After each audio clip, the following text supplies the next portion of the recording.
దేవుని మహాకృపను బట్టి దేవుడు మనకిచ్చినటువంటి మరి యొక్క ప్రార్థన సమయం ఎంతో విలువైనది.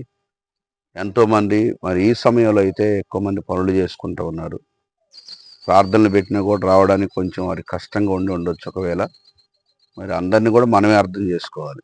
వాళ్ళు మనం అర్థం చేసుకోకపోయినా ఎవరైతే కొంచెం లోతైనటువంటి అనుభవాన్ని కలిగి ఉన్నారో వాళ్ళు మరి అందరినీ అర్థం చేసుకునే కెపాసిటీ అంటే సామర్థ్యం మనకుండాలి. అంటే మనం కొన్ని సందర్భాల్లో తొందరపడతా ఉంటాం. కానీ మనం తొందరపాటు వల్ల కొన్ని ఆత్మలు కూడా ఇంకా కొంచెం బలహీనమైపోతూ ఉంటాయి. సర్లే ఏదో ప్రాబ్లమ్ ఉంది కాబట్టి కొంతమంది రాలేదు. అయినప్పటికి కూడా మరి వచ్చిన మనం ఎంతో గొప్ప మరి భాగ్యవంతులం. ఎందుకంటే సొలొమోను ఎదుట కూర్చొని ఆయన జ్ఞాన వచనాలు వినుచుండు జనులు భాగ్యవంతులని బైబిల్‌లో రాశారు. అలాగే ఇక్కడ మనం చూసినప్పుడు బైబిల్‌లో ఉన్నటువంటి వచనాలు, అధ్యాయాలు, బైబిల్‌లో ఉన్నటువంటి 66 పుస్తకాలు దేవుని యొక్క జ్ఞానంతో నింపబడినటువంటి మాటలు ఇవన్నీ కూడా. కనుక ఇవి దేవుని జ్ఞాన వచనాలు. ఏ సేవకుడు బోధించినా కూడా దేవుని జ్ఞానంతో వాటిని బోధిస్తాడు కాబట్టి వినుచున్న మనం ఏమై ఉన్నాం చెప్పండి? భాగ్యవంతులం. భాగ్యవంతుడు అనే మాటకు అర్థం ఏంటంటే దరిద్రం దరిజేరని వాడు. దరిద్రం దరిజేరని వాడే భాగ్యవంతుడు. ఇక అసలు మనకి చాలా మనం భాగ్యవంతులని చెప్పాలి. ఎందుకంటే ఎండి బంగారాలు ఉన్నవానికంటే, వాహనాలు వస్తువులు ఉన్నవానికంటే, మేడల మిద్దెలు ఉన్నటువంటి వాళ్ళకంటే, కోట్ల రూపాయల ధనం ఉన్నటువంటి వ్యక్తుల కంటే కూడా దేవుని వాక్యం కలిగిన మనం గొప్ప ధనియులం. హల్లెలూయా. మనమే భాగ్యవంతులం. ఎందుకంటే అందుకనే ఇశ్రాయేలు నీ భాగ్యం ఎంత గొప్పది అని ద్వితీయోపదేశ కాండంలో రాయబడుతోంది. ఇశ్రాయేలు నీ భాగ్యము ఎంత గొప్పది, రక్షించబడిన వారిలో నిన్ను పోలిన వాడు ఎవడు అని రాసి. అంటే యేసు ప్రభువుని నమ్ముకోవడం, రక్షణ పొందటం, ఆయన రక్తంలో కడగబడడం, ఆయన కొరకు జీవించడం దేవుడు మనకిచ్చిన భాగ్యం. మన దగ్గర ఒకవేళ ఏమీ లేకపోవచ్చు కానీ దేవుని వాక్యం ఉంది, ప్రార్థన శక్తి ఉంది, పరిశుద్ధాత్ముడు మనలో ఉన్నాడు, వాక్యం మన చేతిలో ఉంది, మన హృదయంలో ఉంది. అదే మనకు కలుగుతున్న గొప్ప భాగ్యం. కాబట్టి ప్రియమైన దేవుని బిడ్డలారా కొద్ది నిమిషాలు దేవుని మాటలు విందాం. మరి నేను హైదరాబాద్ వెళ్ళవలసిన అవసరం ఉండే, కానీ మరలా తిరిగి ప్రయాణంలో మరి బిడ్డల యొక్క ఆహ్వానం అందుకొని ఈ దుగినపల్లి ప్రాంతంలో మరి మీతో కూడా కలిసి ఈ ప్రార్థన సమయాన్ని గడపడానికి దేవుడు నాకు కూడా మంచి అవకాశం ఇచ్చాడు. ఇదొక అవకాశం మనకి. కాబట్టి ఈ అవకాశం దేవుని కూడా నేను కృతజ్ఞతలు చెల్లిస్తున్నాను. మీకు అందరికీ ప్రత్యేక ధన్యవాదాలు తెలియజేస్తూ బైబిల్ గ్రంథంలో ఈ రోజున మనం మరి కీర్తన గ్రంథము 68వ దావీదు కీర్తన 19వ వచనాన్ని దేవుని వాక్యాన్ని మనం చదువుకుందాం. 68వ దావీదు కీర్తన 19వ వచనాన్ని మనం చదువుకొని వాక్యాన్ని ప్రారంభించుకుందాం. ప్రభు స్తుతి నొందును గాక, అనుదినము ఆయన మా భారము భరించుచున్నాడు. ప్రార్థన చేసుకుందాం. మహాపరిశుద్ధుడా, దయగల తండ్రి, జీవంగల దేవ, నమ్మదగిన ప్రభువా, నీకు స్తోత్రాలు చెల్లిస్తూ ఉన్నాం. ప్రత్యేకమైనటువంటి సమయంలో నాయన మా బ్రతుకులు భారమై మా జీవితాల్లో ఎన్నోసార్లు ఏం చేయాలో అర్థం కాని దుస్థితిలో మా ప్రభువా, నీవు నమ్మదగిన దేవుడు అని నీ పాదాల దగ్గరకు వచ్చినప్పుడు మా భారాలు భరించి మాకు కావలసిన విడుదలిచ్చి నెమ్మదినిచ్చే గొప్ప దేవానికి స్తోత్రాలు. ఇదిగో నీ వాక్యంలో నుండి మాకు అగపడి మా అందరితో మీరు మాట్లాడమని వేడుకుంటా ఉన్నాం. గొప్ప కార్యాలు, మహిమగల కార్యాలు ప్రభువా ఈ ప్రార్థనలు జరిగినట్టుగా సహాయం చేయండి. సద్వాక్యమందు మా హృదయాలు స్థిరపరచండి. మమ్మల్ని అందరినీ కూడా నీ కృపలో భద్రపరచమని వేడుకుంటా ఉన్నాం. మీకే మహిమ ఘనత ప్రభావాలు చెల్లిస్తూ ఉన్నాం. యేసు ప్రభు పరిశుద్ధ నామాన్ని బట్టి ప్రార్థించడిగి వేడుకొనుచున్నాం తండ్రి. ఆమేన్. దేవునికి స్తోత్రం కలుగును గాక. మరి కీర్తనాకారుడైనటువంటి దావీదు మహారాజు రచించినటువంటి ఈ కీర్తన గ్రంథంలో చాలా అద్భుతమైనటువంటి విషయాలు మనకి కనపడుతూ ఉంటాయి. మరి అన్ని విషయాలు మనం ధ్యానించడానికి సమయం మనకు సరిపోదు, కానీ మనం చదువుకున్న వాక్యం కీర్తన 68:19వ వచనంలో చాలా చక్కటి మాట రాయబడుతుంది. ఆ మాట ఏంటంటే ప్రభు స్తుతి నొందును గాక. ఎందుకని రాశాడంటే ప్రతి విషయంలో కూడా దేవుని స్తుతించడం దావీదు మహారాజుకున్న గొప్ప అలవాటు. 119 కీర్తన 164 వచ్చిన ప్రకారం మనం చూస్తే దినమునకు దావీదు మహారాజు 7 సార్లు దేవుని స్తుతించేవాడు అని రాయబడతా ఉంది. దినమునకు 7 మార్లు దేవుని స్తుతించేవాడు. అలాగే మనం కీర్తన గ్రంథంలో రాయబడిన ప్రకారం చూస్తే ఉదయం, మధ్యాహ్నం, సాయంత్రం సమయంలో ప్రార్థన కూడా చేసేవాడు. అంటే దేవుని యొద్ద నుండి పొందుకునేవాడు, దేవునికి ఇచ్చేవాడు. ప్రార్థన అంటే దేవుని యొద్ద నుండి మనం పొందుకోవటం, స్తుతించటం అంటే దేవునికి మనం ఇవ్వడం. కనుక ఎక్కువ మంది దేవుని యొద్ద నుండి పొందుకునేవారు ఉన్నారు కానీ దేవునికి ఇచ్చేవారు లేరు. ప్రార్థన ఎక్కువ మంది చేస్తారు. నాకు ఉద్యోగం కావాలి, నా వ్యాపారం అభివృద్ధి పొందాలి, నాకు ఒక ఇల్లు కావాలి, నాకు పెళ్ళి కావాలి, పిల్లలు కావాలి, లేకపోతే సంపద కావాలి, సంపాదన కావాలి, లేకపోతే లోకంలో నా భూమి బాగా పండాలి వ్యవసాయం చేసినప్పుడు. ఇవన్నీ కూడా మానవుడు దేవుని యొద్ద నుండి కోరుకుండి ఆ దేవుని యొద్ద నుండి పొందుకుంటా ఉంటాడు.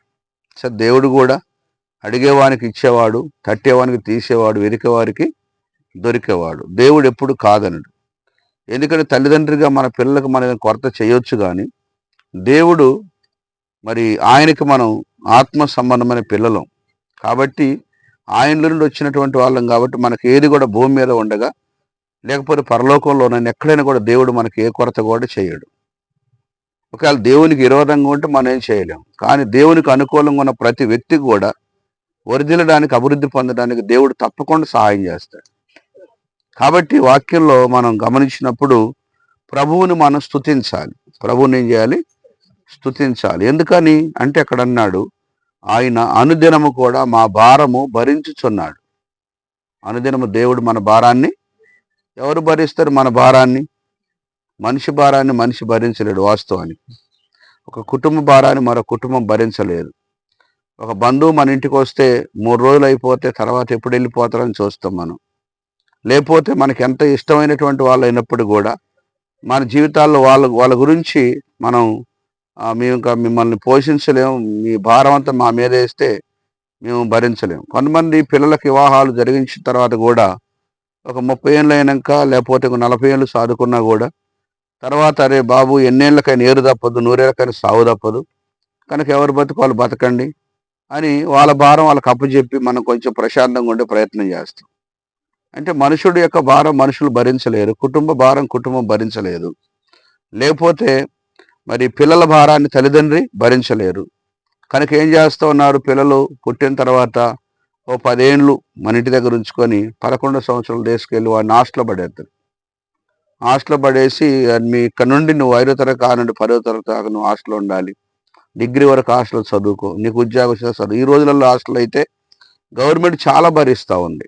రెసిడెన్షియల్ హాస్టల్స్ కానివ్వండి, గురుకుల పాఠశాలలు, లేకపోతే ఇంకా ఏదైనా వివిధమైనటువంటి మరి హాస్టల్స్ మనం చూస్తూ ఉంటాం. ప్రభుత్వం చాలా భరిస్తూ ఉంది వారికి వస్త్రాలని, బుక్స్ అని, ఇవన్నీ కూడా. కనుక కన్నటువంటి మరి తల్లిదండ్రి భరించలేకని హాస్టల్లో పడేస్తారు. వాస్తవానికి భరించేటట్టు ఇంటి దగ్గర ఉంచుకోవచ్చు కదా. కొంతమందికి అన్నీ ఉంటాయి కానీ అల్లరి భరించలేక పిల్లల్ని 3వ సంవత్సరం రాంగలోనే అల్లరికి తట్టుకోలేక బయలుపడేస్తారు. ఆడేం చదువుకోడు కానీ నర్సరీ ఆట అది. నర్సరీకి తీసుకెళ్ళి స్కూల్లో పడేసి మా పిల్లోని కొంచెం అల్లరి జాతరగా చూసుకోండి అంటే వాళ్ళు నిదానంగా కొంచెం ఏదైనా అన్నం పెట్టేసి మధ్యాహ్నం చక్కగా పడుకోబెట్టి సాయంత్రం కొంచెం మూతి గట్ట కడిగి చేతులు కడిగి నిమ్మలంగా బస్సులెక్కి పంపిస్తారు. నర్సరీ అంటారు దాన్ని. అంటే పిల్లల భారాన్ని 3వ సంవత్సరం నుండే 1-2 సంవత్సరాలే, 1-2 సంవత్సరాలు కూడా ఇప్పుడు లేదు. హైదరాబాద్లో అయితే పుట్టిన దగ్గర నుండే మా పిల్లలు చూసుకోవడానికి ఒక ఆయమ్మ కావాలని చెప్పి ఇళ్లలో పని మనుషులను పెట్టుకుంటారు. మరి ఇలా ఎవరి భారాన్ని ఎవరు భరించగలుగుతున్నారంటే ఎవరి భారాన్ని కూడా ఎవరు భరించే పరిస్థితి లేదు. డబ్బులు ఇచ్చి ఎవరినో ఒకరిని పెడతాం, ఆ భారం నువ్వు భరించమంటున్నారు. లేకపోతే స్కూల్ టీచర్లైనా భరించాలి, లేకపోతే స్కూల్లో ఆయాలు భరించాలి, హాస్టల్ పడితే వార్డెన్ భరించాలి. మళ్ళీ అక్కడ లోడ్ జరిగిందనుకో వార్డెన్ నీళ్ళు పోయి తాట తీస్తారు. మా పిల్లలకి ఎందుకంటే జరిగింది. ఎన్నో పరిస్థితులు మనకు జరుగుతున్నాయి. సరే, ఇక్కడ మనం చూస్తే ప్రభుత్వాలు ఒకవైపు నుండి ప్రజల భారాన్ని భరించడానికి గవర్నమెంట్ రూలింగ్ పరిపాలన విధానం ఒకవైపున పని చేస్తూ ఉంది. కానీ ఇక్కడ మనం చూసినప్పుడు ప్రభుత్వం భరించేటటువంటి భారం కంటే కూడా ప్రభువు భరించే భారం ఎక్కువ మన జీవితాలు. దేవుని నామానికి స్తోత్రం కదా. కనుక ఒకవేళ గవర్నమెంట్ కొన్ని సార్లు మరి ఆర్థికంగా అలాగే మానసికంగా వాళ్ళు భారాన్ని భరిస్తూ ఉన్నారు. హాస్పిటల్ కూడా గవర్నమెంట్ హాస్పిటల్స్ ఉన్నాయి, మరి స్కూల్స్ కూడా గవర్నమెంట్ స్కూల్ ఉన్నాయి. ఇదంతా భారం భరించడమే కదా. లేకపోతే వాళ్ళు స్కూల్ హాస్టల్ ఇవన్నీ ఎందుకు పెడతారు, హాస్పిటల్ ఎందుకు పెట్టారు? కొంత గవర్నమెంట్ చేస్తూ ఉంది. కానీ కొన్ని సందర్భాల్లో గవర్నమెంట్ కూడా చేతులు ఎత్తినప్పుడు అంటే మా వల్ల కాదు అని చెప్పే చేస్తారు. కొన్నిసార్లు గవర్నమెంట్ హాస్పిటల్ కానీ గవర్నమెంట్ హాస్టల్స్ కానివ్వండి, గవర్నమెంట్ స్కూల్స్ కూడా కొన్ని స్కూళ్ళు కొన్ని ప్రాంతాలు ఇప్పటికి ఎత్తేసి ఆ తర్వాత కొంతమంది ప్రైవేట్కి పంపించుకుంటూ ఉన్నారు. అంటే గవర్నమెంట్ ప్రభుత్వం వల్ల కూడా కానటువంటి కొన్ని భారాలు ఉన్నాయి. దేవుని నామానికి స్తోత్రం. కొంతవరకు భరించగలుగుతాం ఎవరైనా, కానీ అంతా మానవుడిగా మనం భరించడం చాలా కష్టం. కనుక బైబిల్ ఏమంటా ఉంది, అనుదినము ఆయన మా భారము భరించుచున్నాడు. అనుదినం అంటే ప్రతిరోజు, ఒక్క రోజు కాదు, మనం పుట్టిన దగ్గర నుండి మన జీవితం ముగింపు వరకు ప్రతి వ్యక్తి, ప్రతి జీవితం, ప్రతి కుటుంబం మరి ఈ విధంగా మనం చూస్తే మన జీవితంలో ఎన్ని రకాలుగా అయితే మనుషుడు భారాన్ని మోస్తూ కృంగిపోతూ ఉన్నాడు, మనుషులు భారాన్ని మోస్తూ నెమ్మది లేకున్నారు, సమాధానం లేకున్నారు, మనుషులు భారాన్ని మోస్తూ ఎంతమందికి నాకు చేత కాదు, నాకు వల్లపడదని చెప్పి కొన్ని సందర్భాల్లో సావడానికి సిద్ధమైపోతూ ఉన్నారు. కొన్నిసార్లు అంటారు కదా, కుటుంబ భారాన్ని మోయలేక నేను మీ భారాన్ని భరించలేనిగా, నేను పెట్టలేను, ఇక నేను ఒక్కరిని చచ్చిపోతే మీరందరూ మంచి బతుకుని చెప్పి కొంతమంది యజమానులు కూడా మాట్లాడుతూ ఉంటారు. ఆ విధంగా మాట్లాడేవాళ్ళు కూడా ఉన్నారు. కొంతమంది భార్యలు పని చేస్తూ కూడా ఇంట్లో కూడా కొంతమంది ఏమంటారంటే, అయ్యా నీకు నీ పిల్లలు చేయలేక నేను చచ్చిపోతాన్నా, కనుక నేను ఒక దాన్ని వెళ్ళిపోతే మీరందరూ మంచి బతుకుతారు ఏమంటది అంటే, అటు చూడండి ఇలాంటి పరిస్థితులు ఉన్నాయి. కనుక మన అనుదినము మన భారాన్ని మనం భరించడం లేదు అంటే అది మనకు భారంగానే ఉంటుంది, అది మనకి బరువుగానే ఉంటుంది మన భారం అంతా.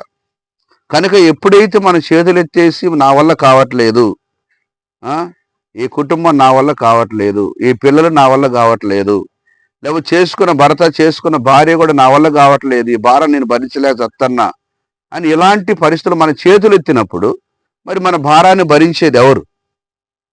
మన భారాన్ని భరించేది దేవుడే. హల్లెలూయా.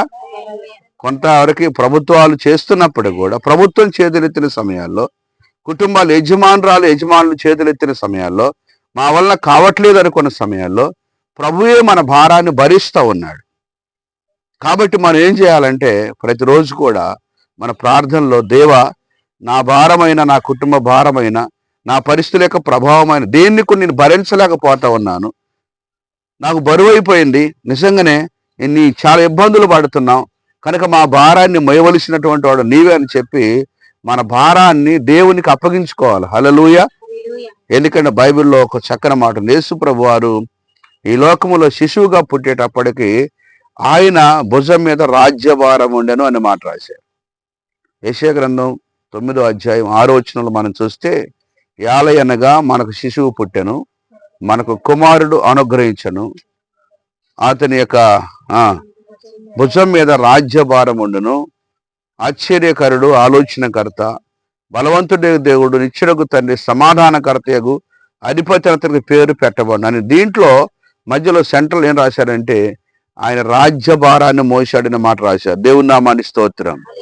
అంటే పరలోకము నుండి భూలోకానికి యేసు ప్రభువారు వచ్చింది దేని కొరకంటే, మానవుడు తన భారాన్ని తాను భరించుకోలేక విఫలమైనప్పుడు, లేకపోతే ప్రజలకు నాయకులుగా ఉన్నటువంటి వారు ప్రజల భారాన్ని మోయలేక విఫలమైనప్పుడు, లేకపోతే కుటుంబ యజమాని కుటుంబ భారాన్ని మోయలేక విఫలమైనప్పుడు ఈ భారమంతా కూడా దేవుడు తన భుజాల మీద వేసుకున్నాడు. అది ఆయన మోసినటువంటి శిలువ భారం. హల్లెలూయా. శిలువ భారం ఎవ్వడు మోయలేని భారం అటది. యేసు ప్రభు వారు మోసిన శిలువ భారాన్ని, ఆయన నడిచినటువంటి మార్గం శిలువ మార్గాన్ని, ఆయన ఎక్కినటువంటి ఆ గొల్గొతా కొండపైకి, ఆయన కొట్టబడిన మేకులు, ఆయన భరించిన బాధ ఎంత అంత అని చెప్పడానికి వీలు కానంత బాధని యేసు ప్రభు వారు అనుభవించారు. కాబట్టి మన భారాన్ని మనం భరించలేని సమయాల్లో మనము దేవుని చేతులకు అప్పగించుకోవాలి. ఎవరికి అప్పగించుకోవాలి? దేవునికి, ప్రభువుకి అప్పగించుకోవాలి. ప్రభువా, నేను స్తుతిస్తూ ఉన్నాం, మా వలన కావట్లేదు. ఇదే మానవుని యొక్క అసమర్థత అని మనం చెప్పుకోవచ్చు. లేకపోతే మనకున్నటువంటి బలహీనత కావచ్చు. మన భారాన్ని మనం మోయలేని పరిస్థితుల్లో ప్రభువునకు మన భారాన్ని గనక అప్పగిస్తే అనుదినము, అంటే మన జీవితంలో ఈ లోకములో మన శిశువుగా పుట్టింది మొదలుకొని తర్వాత ముసలి వాళ్ళం అయిపోయి వృద్ధాప్యానికి చివరికి మన జీవితం ముగించే అంతవరకు కూడా దేవుడే మన భారాన్ని మోస్తా ఉన్నాడనే సంగతిని ఈరోజు ప్రభు మనకు బయలుపరుస్తూ ఉన్నాడు. కనుక చూడండి, ఎప్పుడైతే మనం దేవునికి అప్పగించాం, ఎప్పుడైతే మనం దేవునికి మన భారాన్ని అప్పగించాం, అప్పుడు దేవుడు మనకు ఏం చేస్తూ ఉన్నాడో మనం బైబిల్ గ్రంథంలో మనం ఒకసారి ఆలోచిస్తే, మొట్టమొదటిగా కీర్తన గ్రంథం 55వ కీర్తన 22వ వచనాన్ని మనం చదువుకుందాం. 22వ వచనాన్ని మనం చదివితే ఒక చక్కని మాట ఉందన్నమాట. ఇక్కడ చదవండి. 55వ కీర్తన, నీ భారము యెహోవా మీద మోపము, ఆయన నిన్ను ఆదుకుంటాడు. ఆయన నిన్ను ఏం చేస్తాడు? అదనమాట. ఎవరన్నా ఉన్నారా నేను ఆదుకుంటాయా, నేను ఆదుకుంటాను రా నా దగ్గరికి అని చెప్పేవాళ్ళు ఎవరు లేరండి. దేవుని నామాన్ని స్తోత్రం. అది ఆదుకోలేక సాదుకోలేక ఈ రోజులలో హాస్పిటల్లో పుట్టినటువంటి బిడ్డలు పసికందులు కూడా తీసుకెళ్ళి చెత్త కుప్పర్ల మీద పడేసేటోళ్ళున్నారు. మరి సాదుకోవడం వాళ్ళ శాతనైతే, ఆదుకోవడం శాతనైతే పట్టుకెళ్ళి అట్లా పడేస్తారా ఏంటన్నమాట. పుట్టిన శిశువులను కూడా ఏంటి మెడక ఇరిచిపడేసేసి బయట పారేసినటువంటి వాళ్ళు ఉన్నారు. కొంతమంది పుట్టుతున్న పిల్లలను కూడా వాళ్ళని చంపేస్తూ ఉన్నారు. కాబట్టి ఆదుకోలేకనే కదా. అందుకని ఒకప్పుడు 3 పిల్లలు ఉంటే చాలా ముచ్చటగా ఉంది మాకని చెప్పి సంతోషపడేవాళ్ళు. తర్వాత 3 వద్దు 2 చాలు అని అందంట. తర్వాత ఇప్పుడు 2 వద్దు 1 ముద్దు అని అన్న. ఇప్పుడు ఆ 1 కూడా వద్దు, అసలే వద్దు అంటుంది. అరే కన్న మీరే కుటుంబంలో భరించలేనప్పుడు మాకేం బాధయ్యా, కనుక ఒక్కడే చాలు, అసలే వద్దు అని అంటుంది గవర్నమెంట్. ఇప్పుడు గవర్నమెంట్ కొన్ని సందర్భాల్లో కొంతమంది హెచ్చులకు ఒకవేళ చెప్పుకున్నప్పుడు కూడా పుట్టిన బిడ్డలకు డబ్బులు ఇస్తాం, ఇజాత్తం అని చెప్పిన గవర్నమెంట్ తట్టుకోలేదు. ఎంత తట్టుకుంటారు? భరించలేకనే ఏం చేశారు? ఆపరేషన్లు చేశారు. లేకపోతే ఆపరేషన్లు చేస్తారు చెప్పు మనిషికి. ఆపరేషన్ లేనప్పుడు ఎంతమంది పిల్లలు కన్నా కూడా స్త్రీలు చాలా ఆరోగ్యంగా ఉండేవాళ్ళు. ఆపరేషన్ అయిన తర్వాత ఏమైందంటే ఇక ఆపరేషన్ దగ్గర నుండి మొత్తం ఆపరేషన్లు సత్యం దాకా అలా తయారైపోయింది. అంటే దేవుడు పెట్టినటువంటి ఆ యొక్క నియమం అనేటటువంటిది మనుషులు జరుగుతున్నప్పుడు ఆరోగ్యం మంచిగా ఉంటుంది. మనిషి చేయప్పుడైతే మనిషి పొట్ట మీద పడదు, అప్పటి నుండి మన్ని ఆపరేషన్లు అయిపోతాయి, ఇంకొంచెం భారం ఎక్కువైపోద్ది అన్నమాట. కాబట్టి నేను చెప్పేటటువంటి మాట ఏంటంటే, మనుషుడు భారాన్ని భరించలేడు, ప్రభువే భరిస్తాడు. ప్రభుత్వాలు ఒకవేళ పైకి మీరు పిల్లలు కానండి మేము ఉన్నాం కదా అని ఒకవేళ మాట ఇచ్చినా కూడా డబ్బులు లేక చేతులు ఎత్తేసి మా వల్ల కావట్లేదు, ఇది అన్నం అప్పుడు కానీ ఎప్పుడు ఓట్లు వేసేటప్పుడు ఇప్పుడు మా వలన కావట్లేదు అని చేతులు ఎత్తేసినటువంటి పెద్ద బడా నాయకులు ఉన్నారు. దేవుని నామానికి స్తోత్రం. మరి ఇప్పుడు ఎవరు భరించాలి ఈ భారాన్ని? మళ్ళీ దేవుడే, ప్రభువే. కనుక ఇక్కడ ఏమంటాడు బైబిల్ గ్రంథంలో, అనుదినము కూడా ఆయన మా భారాన్ని భరిస్తున్నాడు. కాబట్టి మనం ఏం చేయాలంటే, ప్రభు అనుదినం భరించేవాడు నువ్వే గనక ఏదైనా కూడా, ఏ సమస్య మాకు వచ్చినా మా జీవితాన్ని చేతులకు అప్పగిస్తున్నాం, మా కుటుంబాన్ని మీ చేతులకు అప్పగిస్తున్నాం, మాకున్నటువంటి ఆర్థిక వనరుల విషయమై మీ చేతులకు అప్పగిస్తున్నాం, మాకున్న నిరుద్యోగాన్ని మీ చేతులకు అప్పగిస్తున్నాం. నిజంగా ఇవన్నీ కూడా మనం కొన్నిసార్లు మనుషులతో పోరాడతాం. మాకు ఉద్యోగాలు కావాలి, మాకు ఇండ్లు కావాలి, మాకు అది కావాలి, ఇది కావాలి. సరే గవర్నమెంట్ ఇస్తే 10 మందికి ఇస్తుంది. మరి ఊరు వాళ్ళ మొత్తం అందరికీ డబుల్ బెడ్రూమ్లు ఇవ్వాలంటే ఇవ్వగలుగుతుందా? ఇవ్వలేరు. అందరికీ ఆశే కదా. నిజంగా ఒకడికి వస్తే 10 మంది ఎంబటి అసూయపడే వాళ్ళు చాలా మంది ఉన్నారు. వాడికి ఇచ్చారా గవర్నమెంట్, మరి మనకి ఇవ్వలేదురా అని చెప్పి చాలామంది అసూయపడి ఆ వచ్చిన వాళ్ళు కూడా ఇబ్బంది పెట్టేవాళ్ళు. ఆయనకి ఎందుకు రావాలని చెప్పి కొన్ని సందర్భాల్లో వచ్చిన ఇళ్ళను కూడా మళ్ళీ వెనక్కి పంపేటోళ్ళు కూడా ఉన్నారు. ఆయనకి ఎందుకు రావాలి, మాకెందుకు రాకూడదు. ఇప్పుడు కిరణ్కి వచ్చింది అనుకోండి, మరి పక్కన వాళ్ళు కొంచెం ఆలోచించట్లేదు దాని గురించి. ఆయనకి ఎందుకు రావాలో మాకెందుకు రావట్లేదు అని చెప్పి అనుకునే వాళ్ళు చాలామంది ఉన్నారు. సర్లే బేదోళ్ళే పోనీలు అనుకునే వాళ్ళు లేరు ఎవరు కూడా కదా, పోటీలు పడే వాళ్ళు ఉన్నారు. అంటే ఇక్కడ మనం చూస్తున్నాం, మనం ఎప్పుడైనా సరే ప్రభువు దగ్గరికి వెళ్ళాలి. దేని కొరకైనా ఎక్కడికి వెళ్ళాలి? మన ప్రభువుని మనం అడగాలి. మనకి ఏది కావాలన్నా, మనకి ఏ అవసరత ఉన్నా క్రీస్తు యేసునున్న మహిమలో దేవుడు మన అవసరాలు తీరుస్తాడు. కాబట్టి అవసరాలు తీర్చి, అక్కర్లు తీర్చి, ఇబ్బందులు తొలగించి, సమస్యలు తీసివేసి, సమాధానం ఇచ్చి, నెమ్మదిని కలగజేసి, ఆయుస్సును పొడిగించి, ఆరోగ్యాన్ని ఇచ్చి, ఆర్థికంగా, మానసికంగా, ఆత్మీయంగా మనం పోషించి సంరక్షించే దేవాది దేవుని దగ్గరికి, ఆ సృష్టికర్త అయిన దేవుని దగ్గరికి మనం వెళ్ళి, ప్రభువా ఇదిగో మా భారాన్ని నీ పైన వేస్తున్నా, మా పిల్లల భారం, నా కుటుంబ భారాన్ని నీ మీద వేస్తున్నా, నువ్వే నాకు సహాయం చేయాలి. దేవుడు ఎలా చేస్తాడో, ఆయన చిత్తం ఏ విధంగా ఉంటే ఆ చిత్తమును దేవుడు మన జీవితాల్లో కొనసాగిస్తాడు. కనుక ఇక్కడ చూడండి, చాలా చక్కని మాట. ఎప్పుడైతే మన భారాన్ని దేవుని పైన మనం మోపుతా ఉన్నాం, ఆయన నిన్ను ఆదుకొనును. దేవుని నామానికి స్తోత్రం. అది ఆదుకునే దేవుడు ఆయన. చెప్పండి, ఎప్పుడు ఆదుకుంటాడు? ఆయన మీద వేస్తే ఆదుకుంటాడు, అంతే కదా. ఆయన మీద వేస్తే ఆదుకుంటాడు. ఆయన మీద వేయకుండా నీ మీద వేసుకుని నువ్వు అణిగిపోతావు, అంతే. బస్సు ఎక్కినాం, బస్సులో మేము కూర్చున్నాం కదా, కాబట్టి సంచి చేతులు పట్టుకుంటా అంటే బాగోదుగా. సంచిని కూడా బస్సులో పైన పెట్టాలి, దానికి కూడా ఒక సీట్ ఉంది కదా. కాబట్టి ఒక ఆమె బస్సు ఎక్కిందంట, కానీ ఆ సంచి చేతులే పట్టుకుంటుంది. ఎందుకమ్మా అంటే, బస్సు నన్ను మోసేది ఎక్కువ, ఎంతమంది జనం ఉన్నారు, మళ్ళీ నా సంచిని కూడా మోద్దా అంటే, సంచి నీ చేతులు ఉంటే నువ్వు బస్సులు ఉన్నట్టే కదా సంచి కూడా. కానీ ఏమనుకుంటుంది, నేను మోస్తానని అనుకుంటుంది. అట్లా యేసు ప్రభువుని నమ్ముకున్న తర్వాత, ఆయన మన రక్షకుడు అయిన తర్వాత, ఆయన మన ప్రభు అయిన తర్వాత, నమ్మినటువంటి మనం మన భారాన్ని పూర్తిగా, మన కుటుంబ విషయాలు ఏదైనా సరే మన జీవితంలో, ప్రభువు మన సమస్యలకు ప్రతి విషయాన్ని కూడా పరిష్కారం చేసేవాడు కనుక మనం ఏం చేయాలంటే, ప్రభువుకు అప్పగించి నన్ను ఆదుకో అయ్యా. లోకంలో ఆదుకునేవారు ఎవరు లేరు కదా. ఎవరు మన దగ్గరకు పిలిచి రా, ఇగో మా ఇంట్లో ఉండు, లేకపోతే మాతో కూడా నువ్వు బ్రతుకు అని చెప్పేవారు. ఒకవేళ ఉన్నప్పటికీ కూడా కొన్ని కాలం తర్వాత వాళ్ళకి మనకు మధ్యలో కొన్ని సందర్భాల్లో మనస్పర్ధ రావచ్చు, ఎడబాటు రావచ్చు, కాలం కలిసి రాకపోవచ్చు, కొన్ని సందర్భాల్లో ఉన్న పరిస్థితులను బట్టి ప్రాబ్లమ్స్ ఏర్పడవచ్చు. నేను అనే మాట ఏంటంటే, ప్రభువు తప్ప మన భారం భరించి మన ఆదుకునేవారు ఎవ్వరూ లేరు. దేవుని నామానికి స్తోత్రం. అందుకనే ప్రభువు మీద మన భారాన్ని మోపితే ఏమంటాడు, ఆయన నిన్ను ఏం చేస్తాడట, ఆదుకుంటాడు. నిజంగా మా జీవితంలో చాలాసార్లు మా భారమంతా దేవుని మీద మోపినాం, కనుక భారమైనటువంటి బ్రతుకులు, భారమైన జీవితాలు, పరిస్థితుల యొక్క ప్రభావం అంతా కూడా, దేవా నీ ఉన్నావని మేము బ్రతుకుతున్నాం, నిన్ను నమ్ముకున్న బిడ్డలం కనుక మమ్మల్ని ఆదుకోని ఆయన అంటే, ప్రభు అన్ని విషయాల్లో కూడా మరి మా జీవితం ప్రారంభించింది మొదలుకొని సేవలో ఇప్పటి వరకు అన్ని విషయాలు దేవుడు ఆదుకుంటానే ఉన్నాడు.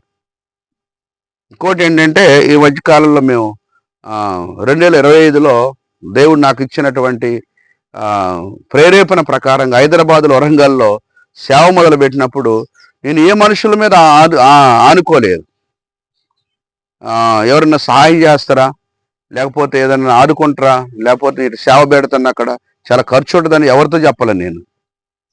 ఎందుకంటే దేవుడు ఇచ్చాడు ప్రేరేపణ, రాజధానిలో మన సేవ ఉండాలి, నాకు ఆలోచన. దేవుని కృపను బట్టి దేవుని పైన ఆనుకున్నాం, ఆధారపడ్డాం. కొన్ని సందర్భాల్లో కొన్ని పరిస్థితుల యొక్క ప్రభావం, కొంచెం క్లిష్ట పరిస్థితులు, ఆర్థికమైనటువంటి వనరులు సమకూర్చుకున్న పరిస్థితుల్లో కూడా నేనైతే ప్రభువు పైన ఆధారపడుతున్నాను, ప్రార్థన చేస్తున్నాను. ప్రభువా మరి నీ యొక్క ప్రేరేపణ బట్టి సేవ ముందుకెళ్ళాలని చెప్పి నేను ఆశపడ్డా కనుక రాత్రి కూడా కొంచెం బాగా ఇబ్బంది పడ్డాం పరిస్థితులు ప్రభావాన్ని బట్టి. 4500 వరంగల్లో అద్దె కట్టాలి, ఎలా చేయాలి అని చాలాసేపు నేను తడబడ్డాను. వీళ్ళందరూ నిద్రపోయారు, నాకు నిద్ర పట్టట్లే. చివరికి ప్రార్థన చేశా, బైబిల్ తెరిచా. మరి వీళ్ళేమంటారు, అయ్యగారు ఊరికి లెక్క పెడితే డబ్బులేమైనా పెరుగుతున్నాయా? కాదమ్మా ఇట్లా కాదు, ప్రార్థన చేయండి అని. ఇక నా దగ్గర ఉన్నాయి. తర్వాత నాకు దాదాపు 4000 వరకు వచ్చినా కానీ ఇంకో 500 కావాలి.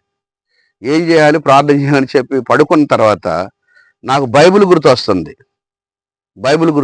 ఉంది. నిన్న ఒక సహోదరుడు ఆయన బండికి ప్రార్థన చేయించుకొని కానుక నా బైబిల్లో పెట్టాడు. కానుక పెట్టి నిన్న అది రాత్రి గుర్తొచ్చింది వీళ్ళందరూ పడుకున్న తర్వాత. అప్పుడు ఆ రూ. 500 నా బైబిల్లో ఉన్నటువంటి ఆ డబ్బులు రూ. 500 తీసి దాన్ని జమ చేస్తే రాత్రి అద్దెకి సరిపోయినాయి. దేవుని నామానికి స్తోత్రం. ఎంత లెక్క పెట్టినా అక్కడ డబ్బులు ఇక్కడ డబ్బులు చర్చిలో వంచిన కానుకలను పట్టుకొని వెళ్ళినాం, సరిపోవట్లేదు. మరి దేవుని మీద భారం వేసి ప్రార్థన చేసి ఆలోచించిన అందరు పడుకున్నారు, నిద్రపోయారు. దాదాపు 12:30 అవుతుంది. అప్పుడు బైబిల్ తీసుకొచ్చుకొని అటు ఇటు చూస్తే కరెక్ట్గా డబ్బులు దొరికినాయి. వెంటనే తెల్లారగానే ఆ అమ్మాయి దగ్గరికి వెళ్ళాం, ఇంటి ఓనర్ దగ్గరికి వెళ్ళి, అమ్మ ఇదిగో అద్దె డబ్బులు తీసుకోని అన్న. ఇలా తెలియదు, వీళ్ళు లేసరికి అన్ని కట్టుకొని వచ్చి కట్టుకొని వచ్చి మళ్ళీ పదనం వెళ్ళిపోదాం పాడండి అన్న. దుగనపల్లి పోదాం పాడండి, హైదరాబాద్ పోనాను. కనుక దేవుని కృపను బట్టి దేవుడు ఎట్ట సహాయం చేశాడు. నేను మనుషుల పని ఇక ఎవరి దిక్కు చూడట్లా. ఇక్కడ ఎవరిని అడుగుదాం, లేకపోతే 4,000 ఇచ్చి 500 తర్వాత ఇద్దరు అన్నాం, బాగోదు కదా. లేని దానికి ఎన్ని తీసుకొని రండి అద్దెకని చెప్పి వాళ్ళు అంటారు కదా. ఏం చేయాలని చెప్పి ఆలోచించి దేవుని మీద భారం వేసినప్పుడు దేవుడు అసలు ఎంత సహాయం చేశాడు. కనుక నా యొక్క ఆలోచన ఏంటంటే, ఏ భారం అయినా కూడా దేవుని మీద వేయటం అంతే. దేవా నువ్వేం చేస్తావు అనా. సంపూర్ణ ఏమనుకున్నాడంటే, అయ్యగారికి చాలా పొలాలుండి ఉంటాయి, అక్కడక్కడ ఒడ్లు పండుతామంటే అమ్మి ప్రతి సంవత్సరం కూడా ఆయన డబ్బులు వేసుకొచ్చుకొని బ్యాంకులు పెట్టుకొని మీటింగులకు పోయినప్పుడల్లా, మరి వరంగల్ హైదరాబాద్ పోయినప్పుడు 10,000 రూపాయల కట్టలు జేబులు వేసుకొచ్చి అందరూ భోజనాలు పెట్టి నాన్న మంచిగా చేస్తాడు, బాగున్నది అనుకుందంటాం. అని ఇంతకాలం ఇన్ని సంవత్సరాలు నాతో ఉన్నటువంటి ఆ బిడ్డకే అర్థం కాదు అసలు నేనేం చేస్తానని. అంటే కొన్ని సందర్భాల్లో మన ఎంట ఉన్న వారికి అర్థం కాకపోతే, అంటే నేను ఎప్పుడు సమృద్ధిగానే ఉంటా, నాకు డబ్బులు లేవని ఇతరులతో చెప్పడం కానీ, నీరసంగా మాట్లాడడం కానీ, ఇంకేదో ఇట్లాంటి పరిస్థితులు జరగవు. నా విశ్వాసాన్ని బట్టి దేవుని మీద భారం వేసిన వ్యక్తిని కాబట్టి నేను సమృద్ధిగానే ఉంటా. కనుక చాలామంది ఏమనుకుంటారంటే, నిండుగా ఉన్న దాన్ని బట్టి అయ్యగారి దగ్గర బాగానే ఉంటాయి, అందుకనే ఎంత సేవ చేస్తాడు, ఆయనకేం తక్కువ. 3 పువ్వులు 6 కాయలు అంటారు కదా. 3 పువ్వులు 6 కాయలు ఇట్లా ఉందని చెప్పి అనుకుంటారు. ఏమి లేదు నిజంగా వాస్తవానికి. రాత్రి చెప్తే బిడ్డ చాలా దుఃఖపడ్డది. ఇంత భారంతో ఇంత కష్టంతో సేవ చేస్తాను నాన్న, నాకు అర్థం కాల. ఎంతో పొలాలు అయ్యి ఉన్నాయి అనుకున్నా, నేను నీకు డబ్బులు చాలా ఉన్నాయి అనుకున్నా, ఈ బట్టకొచ్చి ఇట్లా ఖర్చు పెడతానే, మమ్మల్ని కూడా తిప్పుతున్నావు, నానే 10 రూపాయలతో బాగుంటుంది అనుకుని ఇన్ని రోజులు. నేను పొద్దున ఇప్పుడు ఆటో దిగంగలం అని నేను ఇతర ఛార్జ్ అన్నది బిడ్డ. దేవుని నామానికి స్తోత్రం. ఇంతకాలం మరొకవేళ అట్లా అనుకొని ఆశపడేదేమో కానీ పొద్దున ఆటో దిగంగలని అంటుందంటే, ఇంక నేను ఆటో పైసలు ఎత్తలే కానీ అంటుంది. ఓ నీదికి అలా అని చెప్పి మళ్ళీ తీసిన బైబిల్ ఇస్తే 40 రూపాయలు దొరికింది, అవి కూడా ఇచ్చి పొద్దున టికెట్కి 10 రూపాయలు తక్కువైనాయి. అది తక్కువైతే అమ్మగారు నా అమ్మని దగ్గర ఏం లేదు, అరే నేను మర్చిపోయానని చెప్పి ఆమె కూడా ఆలోచించి ఆ 10 రూపాయలు నా దగ్గర తీసుకొచ్చి ఇచ్చింది. ఇక్కడికి రాజుపేటకి 220 రూపాయలు, ఆ తర్వాత చూస్తే 40 రూపాయలు ఇక్కడ దాకా వచ్చింది. అంత దేవుడి మీద భారం. నిజంగా దేవుడు ఎలా నడిపిస్తాడు, ఆయన ఎలా ఆదుకుంటాడో మనల్ని కదా. ఎందుకంటే మనం ఒక మనిషి దగ్గర అడుక్కోలేం కదా. బజార్లో ఒకవేళ మన ఇబ్బంది కలిగింది, కష్టం వచ్చింది, మనం ఎవరిని అడుక్కుంటాం వెళ్ళి సేవ చేసేవాళ్ళం. కాకపోతే మనుషులు సమృద్ధికి కనపడతాం, కానీ లోటుపాట్లు ఎవరు తీరుస్తాడు? దేవుడు తీరుస్తాడు. ఆయన పని చేసినప్పుడు, ఆయన సేవలో ఉన్నప్పుడు, ఏ సమయానికి మనకి ఏది కావాలో అది మనకి ఇవ్వాలంటే మన భారాన్ని దేవుని పైన మోపినప్పుడు ఆయన మన ఆదుకుంటాడట. దేవుని నామానికి స్తోత్రం. కనుక మనం ఎవరిపైన భారాన్ని మోపాలంటే దేవుని మీద భారం. ఆయన మన ఆదుకునేవాడంతే. సంపూర్ణ జీవితమైన నీ భారం దేవుని మీద మోపు, నేను ఆదుకుంటాడు ఆయన. భర్తను కోల్పోని స్థితులు ఉండొచ్చు బిడ్డ. ఇప్పుడు ఎస్తేరుకు ఉద్యోగం గురించి ఎంతో భారంతో ఉన్న బిడ్డలు, వాళ్ళు దేవుని మీద భారాన్ని మోపాలి. దేవా నువ్వు ఉన్నావు, నన్ను ఆదుకునే దేవుడు. కనుక చాలాసార్లు ఎదురు చూస్తూ ఉంటాం, ఈ సంవత్సరం జాబ్ వస్తేమో, ఈ సంవత్సరం నాకు మేలు జరుగుతుందని చెప్పి మనం ఆశపడుతూ ఉంటాం చాలాసార్లు. కనుక ప్రియమైన బిడ్డలారా, మన దేనిపైన, ఏ మనుషుని పైన మన భారాన్ని మోపొద్దు. అది వాళ్ళకి కొంచెం బరువైనప్పుడు, ఇబ్బందికరమైనప్పుడు, నేను చేయలేనయ్యా, ఇది నా వల్ల జరగట్లేదయ్యా అని మనుషులు అనొచ్చు. కానీ దేవుడు అలాగ నన్ను నిరుత్సాహపరిచేవాడు కాదు. అందుకని ఆయన మనని ఆదుకునే దేవుడు. మొట్టమొదటిగా భారాన్ని ఆయన మీద మోపితే ఏం చేస్తానంటే ఆయన ఆదుకునే దేవుడు. తర్వాత రెండో మాట మనం చూస్తే, కీర్తన గ్రంథము 22వ కీర్తన 8వ వచనాన్ని మనం చదివినప్పుడు చాలా చక్కని మాట ఉంది. యెహోవా మీద నీ భారం మోపుము. యెహోవా మీద నీ భారాన్ని మోపము, ఆయన వానిని విడిపించునేమో. ఆయన వారిని విడిపించునేమో. దేవుని నామాని స్తోత్రం. హల్లెలూయా. ఏ సమస్యలో ఎక్కడ చిక్కులు పడ్డావో, ఏ బంధకాల్లో ఉన్నావో, ఏ చెరలో ఉన్నావో, ఎలా పట్టబడి ఉన్నావో, విడిపించడం అంటే ఏంటి? మనిషి ఏదైనా పట్టుకుంటే గడిపించేది. ఏదైనా బంధకాల్లో ఉంటే కదా, చిక్కుల్లో ఉంటే కదా. అవును కదా. కొన్ని సందర్భాల్లో కొన్ని పరిస్థితులు మనం పడిపోతూ ఉంటాం. దాని నుండి మనం విడుదల లేని పరిస్థితులలో ఎవరిని వచ్చి నన్ను విడిపిస్తే బాగుండేది. నిజంగానే. కనుక ఎవరు విడిపిస్తారు చెప్పండి? కొంతమంది అయితే మరి జైళ్ళలో పడ్డప్పుడు, కొంతమంది అయితే చెరలో పడ్డప్పుడు, కొంతమంది ఇబ్బందులు పడతా ఉంటే విడిపించడానికి జమానత్ ఉంటానికి కూడా ఒక మనిషి కూడా ఏంటి నేను విడిపిస్తలే అని చెప్పేవాళ్ళు లేకపోవచ్చు. కానీ దేవుడు అంటా ఉన్నాడు, విడిపించడం అంటే అర్థం ఏంటి తెలుసా? నేను నీకు మధ్యవర్తిగా ఉండి, నేను జమానతుగా ఉండి, చూసారా, నేను విడిపిస్తా. ఒక ఇద్దరి మధ్యలో కొట్లాట జరుగుతా ఉంది. ఇద్దరి విశ్వాసులే, ఇద్దరి మధ్యలో కొట్లాట జరుగుతోంది 10,000 రూపాయల దగ్గర. అప్పుడు నేనేమన్నానంటే, అమ్మా నేనున్నా కదరా అన్న. సరైన టయానికి ఒప్పుకున్న తర్వాత జమానత్ ఉన్నా కూడా ఆ బిడ్డ ఇవ్వలేదు.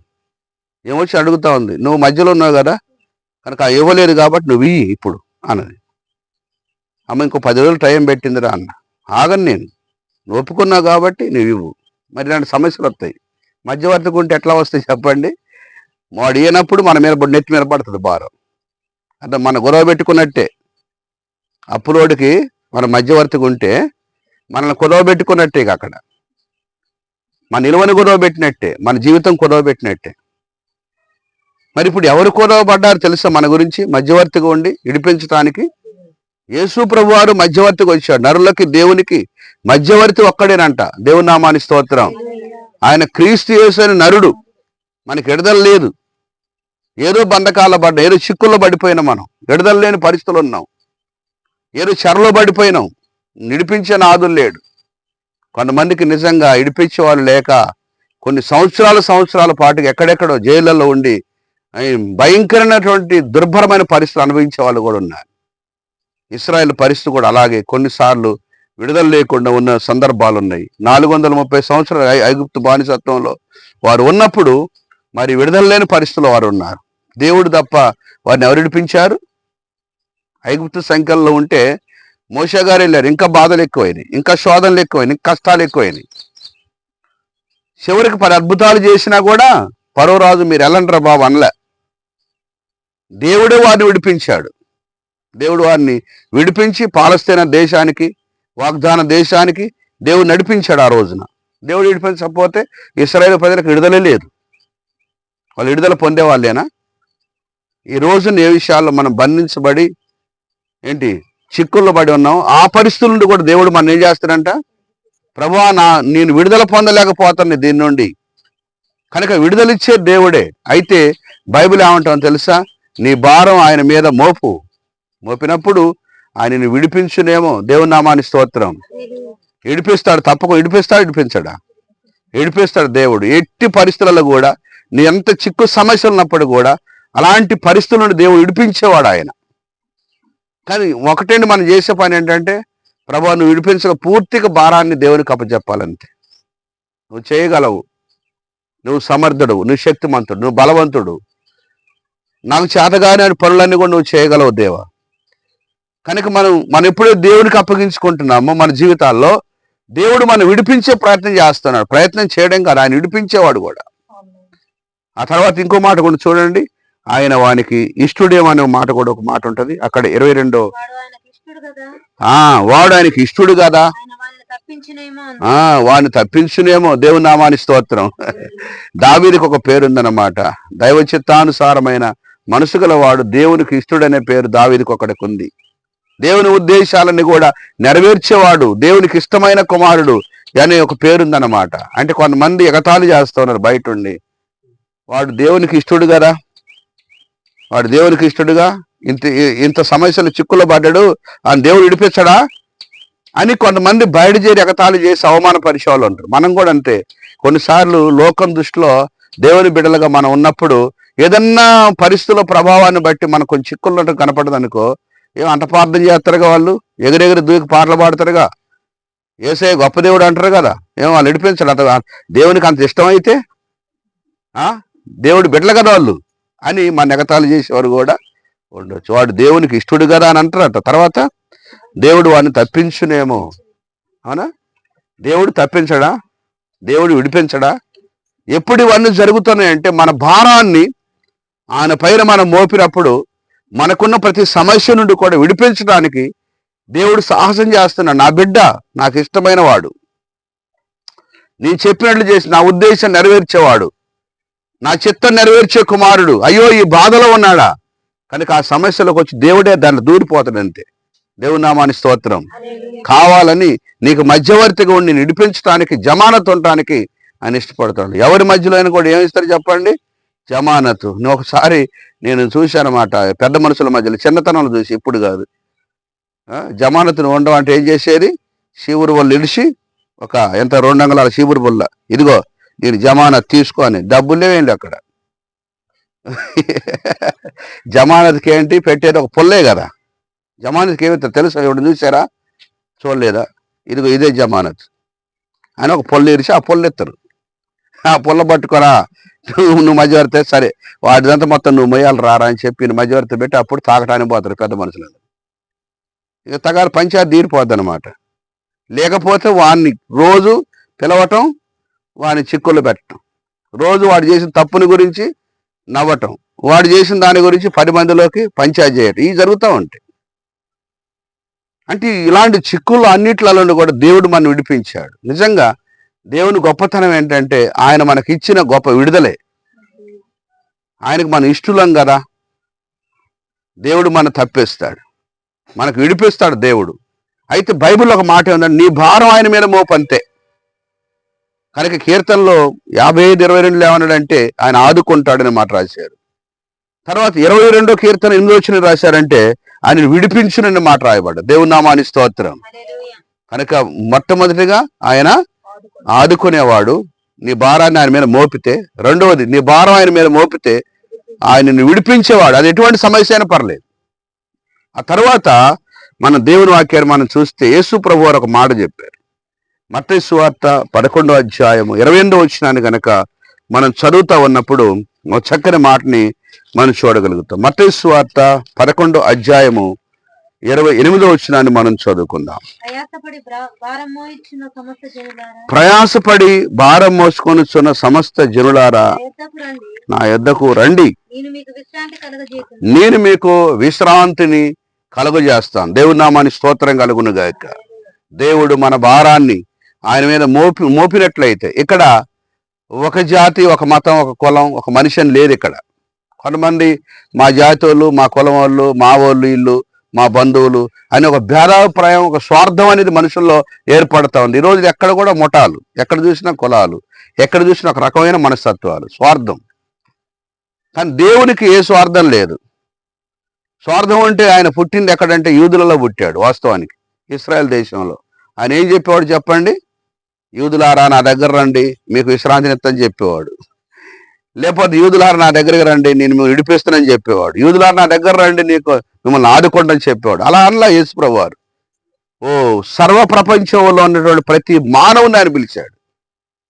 సమస్త జనులారా అంటే దేవునికి ఏ భేదం కానీ, ఏ పక్షపాతం కానీ లేదు. మనుషుల్ని పిలిచే విషయంలో ఈ కులం, ఆ కులం, ఆ మతం, ఈ మతం, ఈ మనిషి, ఆ మనిషి, ఇవన్నీ మనుషుల మధ్యలో ఉన్నటువంటి స్వార్థపరమైనటువంటి ఆలోచనలు బట్టి వస్తాయి. అందుకే క్రైస్తవుడు అనగా కులం అనేటటువంటి లేనివాడు, నాది ఫలాని కులం అని చెప్పుకునే ఒక తేడా లేనటువంటి వాడు అంటే క్రైస్తవుడే కేవలం. అందుకని మొన్న తీర్పు ఇచ్చినప్పుడు కూడా ఏ కులానికి కూడా సంబంధాలు లేవు కదా క్రైస్తవుడు అంటే ఒక తీర్పు వచ్చిందనమాట. అంటే మన కులాన్ని ప్రేమించు, కుల సంబంధమైనటువంటి ఆచారాలకి, అలవాట్లకి, వాటికి కూడా లొంగిపోయే వాళ్ళం కాదు, వాటికి మనం బానిసలం కాదు. ప్రభువుని నమ్ముకున్న తర్వాత, ప్రభు బిడ్డలమైన తర్వాత మన రాజులైనటువంటి యాజక సమూహంగా మనం మార్చబడ్డాం. హల్లెలూయా.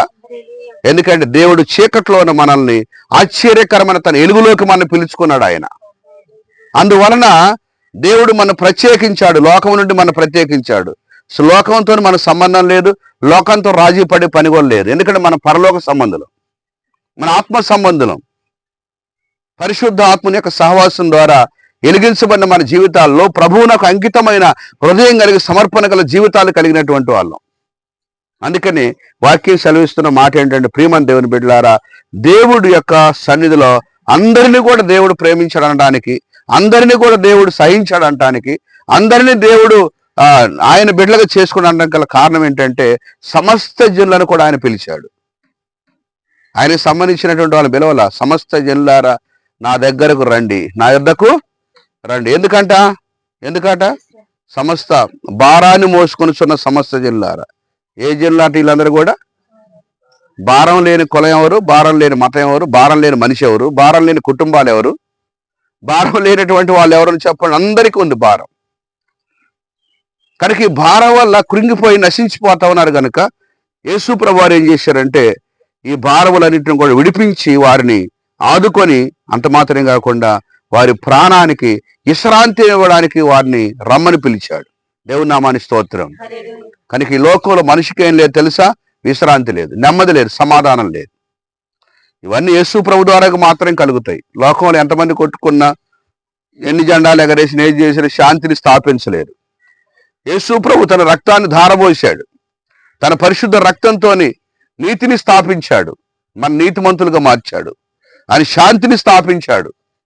కొట్టేవారిని కొట్టలేదు, తిట్టేవారిని తిట్టలేదు, అవమానపరిచిన ఉమ్మేసినటువంటి వారిని సైతం ఆయన సహించాడు.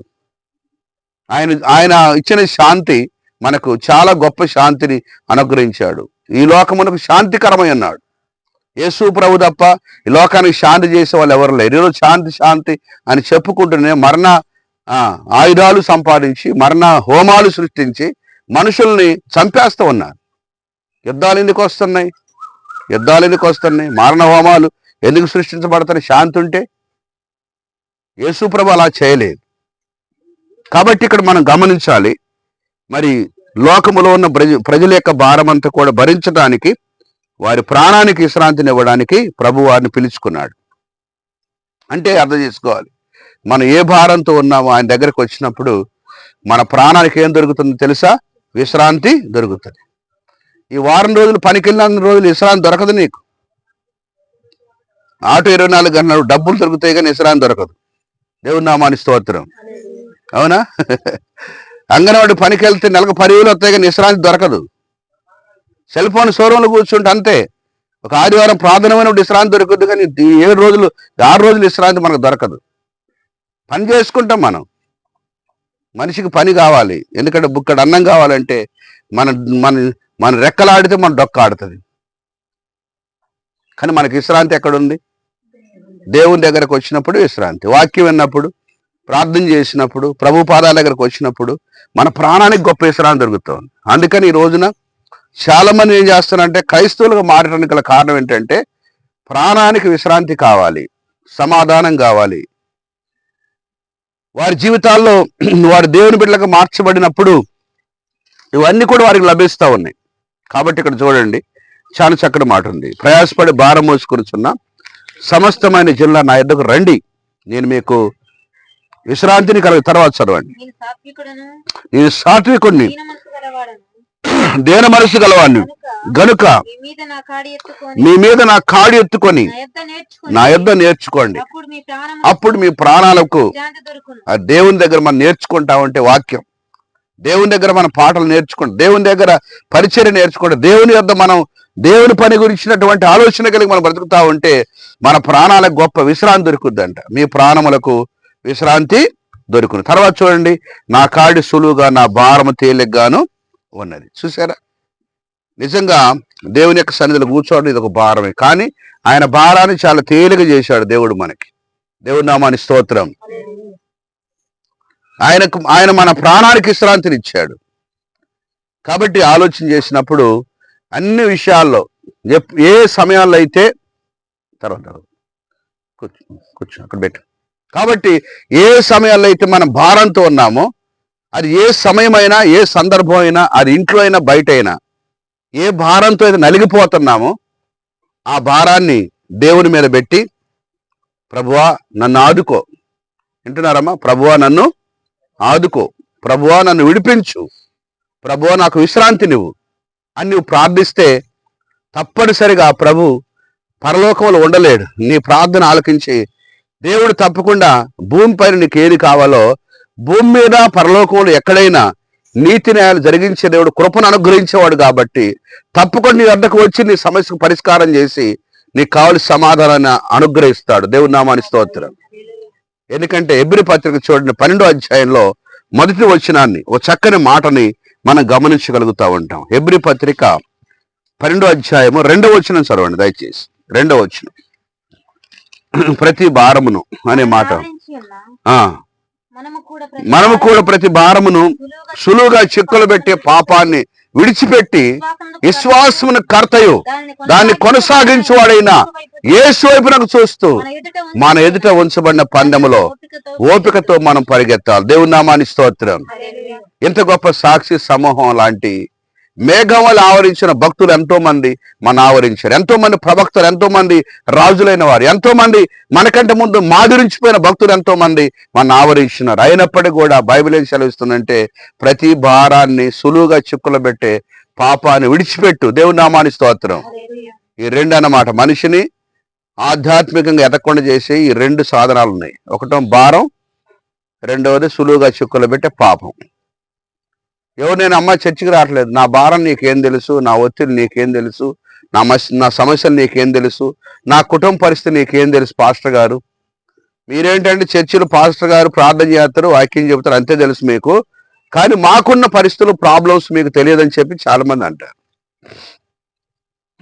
కానీ వాస్తవానికి ఇంటి దగ్గర ఉండి భారం నెత్తి మీద ఎత్తుకున్న సేపు భారంగానే ఉంటుంది వాళ్ళకి కదా. ఎప్పుడైతే ఆ భారాన్ని విడిచిపెట్టి అది ఎప్పుడు చేసే పని, ఎప్పుడు చేసే వ్యాపారమే, ఎప్పుడు చేసే ఉద్యోగమే, ఎప్పుడున్న పాటలేయి, ఎప్పుడున్నటువంటి పనులేయి, ఎప్పుడున్నటువంటిది ఇదంతా కూడా. కాబట్టి ఇది కొంచెం విడిచిపెట్టాలని ఎప్పుడైతే ఆ భారం కొంచెం పక్కగా పెట్టి ప్రభు దగ్గరకు వస్తాం అప్పుడే మనకు విశ్రాంతి దొరుకుతుంది. కనుక ఏమన్నాడు, ప్రతి భారాన్ని సులువుగా చిక్కులు పెట్టే పాపాన్ని. కొన్ని పాపాలు ఎలా చిక్కులు పెడతాయండి మన పాపం అనిపించదు కానీ సులువుగా చిక్కులు పెట్టింది అనమాట. సులువుగా చిక్కులు పెట్టే పాపం విడిచిపెట్టి విశ్వాసానికి కర్త దాన్ని కొనసాగించేవాడైనా యేసు వైపునకు చూడాలి. యేసు పైన మన భారం వేయాలి, తర్వాత విశ్వాసంతో యేసు వైపు చూడాలి. దేవుని నామానికి స్తోత్రం. ఎవరి మీద వేయాలి మన భారాన్ని? యేసు ప్రభు మీద మన భారం వేయాలి. తర్వాత యేసు ప్రభు వైపే చూడాలంతే. మన దిక్కులు చూడొద్దు, అటు అటు చూడొద్దు. దిక్కులు చూస్తే పక్కకి వెళ్ళిపోతాం. దిక్కులు చూస్తే ఎవరితో చూసినా మనకేం దొరకదు. వాస్తవానికి యేసు ప్రభువుని నమ్ముకున్న బిడ్డలు ఎప్పుడు కూడా యేసు ముఖాన్ని చూడాలి, యేసు రూపాన్ని చూడాలి. యేసు ప్రభుతో మన స్నేహాన్ని, మన సహవాసాన్ని ప్రారంభించింది మొదలుకొని మన జీవిత కాలం అంతా కూడా యేసు వైపునకే చూస్తూ గనక మన ఆధ్యాత్మిక జీవితాన్ని మనం ముందు కొనసాగిస్తే మనకు ఎప్పుడు అపజయాలు ఉండవు. దేవుని నామానికి స్తోత్రం. ఎప్పుడు గొప్ప విజయాలతోనే ప్రభు మనల్ని ముందుకు నడిపిస్తాడు. విశ్వాసంతో ప్రభు వైపునకు చూస్తూ మన ఎదుట ఉంచబడిన పందెములో, ఇదేంటి తెలుసా, పరలోకానికి వెళ్ళేటటువంటి మార్గం ఏంటంటే పందెం అన్నమాట. ఇది పందెం పెట్టినప్పుడు చాలా మంది పరిగెత్తుతారు, కానీ చివరికి బహుమానం పొందేది ఒక్కడే. అట్నే కొన్ని సంఘాలు పరిగెడుతూ ఉంటాయి, కొంతమంది ఆధ్యాత్మికంగా జీవించే వాళ్ళు పరిగెడుతూ ఉంటారు, ప్రార్థన చేసే వాళ్ళు పరిగెత్తుతూ ఉంటారు, దేవుని కొరకు మేము భక్తి చేయాలనే ఉద్దేశంతో పరిగెత్తారు. కానీ బైబిల్ ఏం సెలవిచ్చాడంటే నిజంగా ఆ పందెంలో మీరు ఓపికతో పరిగెత్తాలి. ఎట పరిగెత్తాలి?